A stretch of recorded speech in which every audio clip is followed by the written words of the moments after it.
अस्सलाम वालेकुम, welcome back to my YouTube channel. मैं हूं नीलम और आपको वेलकम करती हूँ अपने चैनल पर। कैसे हैं आप सब? आई होप आप सब ठीक ठाक होंगे। अल्हम्दुलिल्लाह मैं भी ठीक ठाक हूँ। और मेरे चैनल पर आप लोग को बेकिंग और देसी विदेशी सारे खाने आप लोग को मिलेंगे, पर वो भी बिल्कुल ईजी और अथेंटिक तरीके से, क्योंकि मैं लाती हूँ हर एक चीज़ ईजी तरीके से। जो भी आप लोग के बजट में होता है मैं उसी तरीके से आप लोग को ये रेसिपी बताती हूँ और सिखाती हूँ।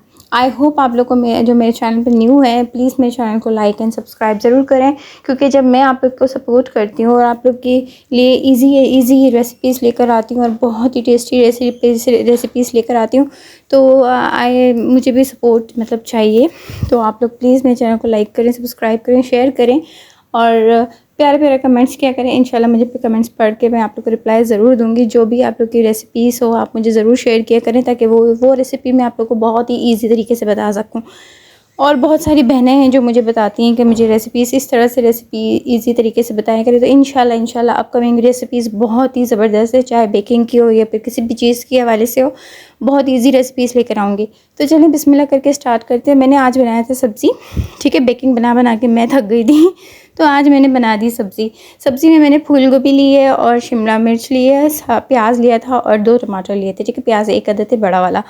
और मैंने ये बनाया है घी में, आप बनाए तो ऑयल में भी बना सकते हैं, ठीक है। एक पैन लिया, उसमें मैंने ऑयल डाल दिया, साथ में मैंने 1 अदद बड़ी प्याज ले ली थी। लाइट सा ब्राउन करिएगा, डार्क ब्राउन कभी भी प्याज नहीं करें, क्योंकि जब भी आप डार्क ब्राउन करेंगे आपके प्याज में ना आपकी ग्रेवी का कलर भी बहुत अजीब सा हो जाएगा। और हमेशा प्याज को ना मीडियम टू लो फ्लेम में ही बनाया करें, क्योंकि जब स्मेल आती है, खुशबू आती है ना, तो बहुत ही ज़बरदस्त लगता है। कुकिंग में भी बहुत मज़ा आता है। ठीक हो गया। ये करने के बाद मैंने फूल गोभी अच्छे से धो दिया था और वो फूल गोभी डाल दिया और अच्छे से इसको मैं फाइन सा प्यारा सा ब्राउन करूँगी। उसके बाद मैंने मिक्सर में क्या करना है, 2 टमाटर लेने, अदरक लहसुन का पेस्ट लेना है और 4 से 5 अदद हरी मिर्चें लेनी है। पेस्ट है तो वेल एंड गुड है, नहीं है तो आप इसी के साथ चॉप कर लें। ये मैंने चॉप कर लिया, इस ब्लेंडर में डाल के मैंने चॉप कर लिया। चॉप करने के बाद ये मैं डाल दूँगी। देखें कितना अच्छा सा लुक आ रहा है इसका। देखो खाने में भी अच्छा लगता है, जो चीज़ लुक वाइज अच्छी होती है ना, खाने में भी बहुत ही टेस्टी होती है। तो ये मैंने डाल दिया इसके अंदर और इसको अच्छे से मिक्सअप करेंगे और अच्छा सा बुनाई करेंगे। इसकी जितनी बुनाई अच्छी होगी उतना ही हमारी ग्रेवी बहुत ही ज़बरदस्त बनेगी। जो नहीं खाते हैं सब्ज़ी वो भी खाने लग जाएंगे। और इसमें एक ऐसी राज मैं आपको बताऊंगी कि ये सब्ज़ी में आपको चिकन का फ्लेवर आएगा इंशाल्लाह। अच्छा, फिर मसाले डाल देंगे। लाल मिर्चों का पाउडर है, ब्लैक पेपर है और ऑरिगेनो इसमें मैंने डाला है 1/2 टेबल स्पून। बाकी सारे मसाले आप अपने अंदाजे से डाल सकते हैं।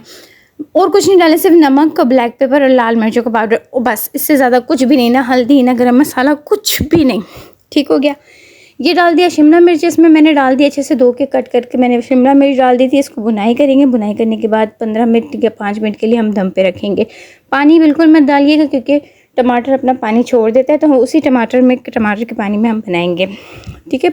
10 से 15 मिनट मैंने हल्की आंच में इसको दम पे रख दिया था, ताकि मेरी सब्ज़ी अच्छे से गल जाए। तब आलू फिर मैं डाल दूँगी।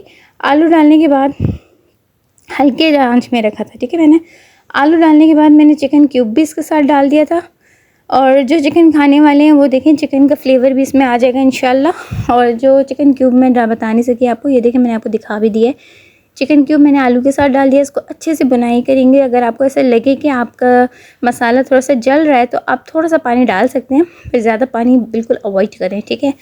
क्योंकि जो सब्ज़ी होती है ना वो थोड़ी सी भुनी भुनी और अच्छी लगती है। उसको 5 मिनट के लिए हम दम पे रखेंगे, फिर डिश आउट करेंगे। और साथ में मैंने चटनी बनाई थी। चटनी के लिए 1 टमाटर, पुदीना, हरी मिर्चें और लहसुन लहसुन, ठीक है। टमाटर मैंने हरा वाला लिया था, लाल वाला मत लीजिएगा।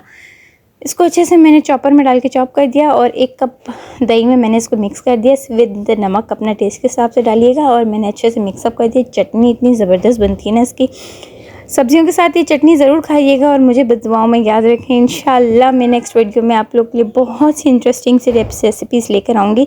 चपाती या वाइट राइस के साथ इसको सर्व करें और वारे न्यारे करें। अच्छा जी, मुझे दें इजाज़त। अल्लाह पाक आप सबको अपने हिफ्ज़ व अमान में रखे। और टिल देन न्यू वीडियो के साथ मिलूँगी। नोटिफिकेशन ज़रूर प्रेस दबाइएगा। मुझे दें इजाज़त। अल्लाह हाफ़िज़।